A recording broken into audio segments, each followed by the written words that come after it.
Welcome to the Daily Devo. My name is Donna, and today we're talking about healing.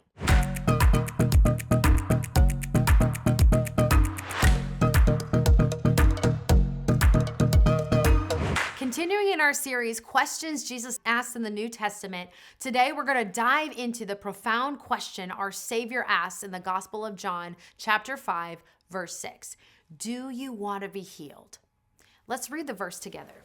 When Jesus saw him lying there and realized he had already been there a long time, he said to him, "Do you want to get well?"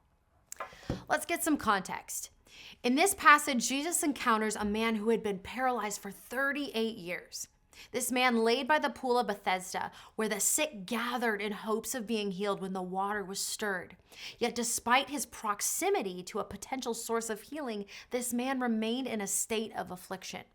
Jesus' question to the paralyzed man may seem straightforward at first, but its implication runs deep.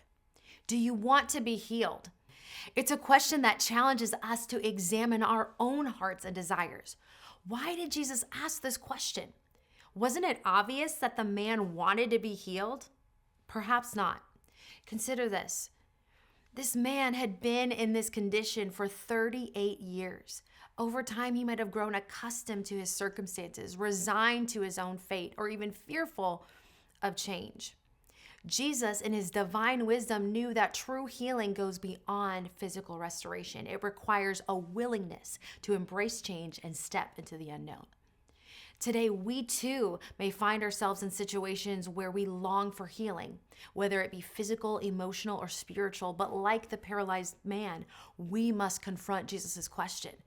Do you want to be healed? To apply this truth to our lives, we must first acknowledge our need for healing.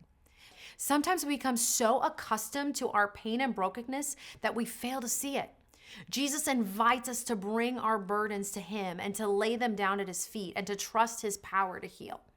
Secondly, we must be willing to surrender control. Healing often requires us to relinquish our plans, our fears, and our doubts. It demands that we place our trust fully in the hands of the one who is able to restore and renew. And lastly, we must take a step of faith. Just as the paralyzed man had to rise up and take his mat and walk, we too must respond to Jesus' invitation with action. We must believe that his promise of healing is true and step forward in obedience, even when the path ahead seems uncertain.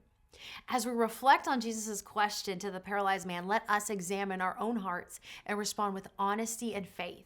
Do we truly desire healing? Are we willing to trust in the one who offers wholeness and restoration? May we heed Jesus' call and embrace his healing touch and walk in the fullness of his grace.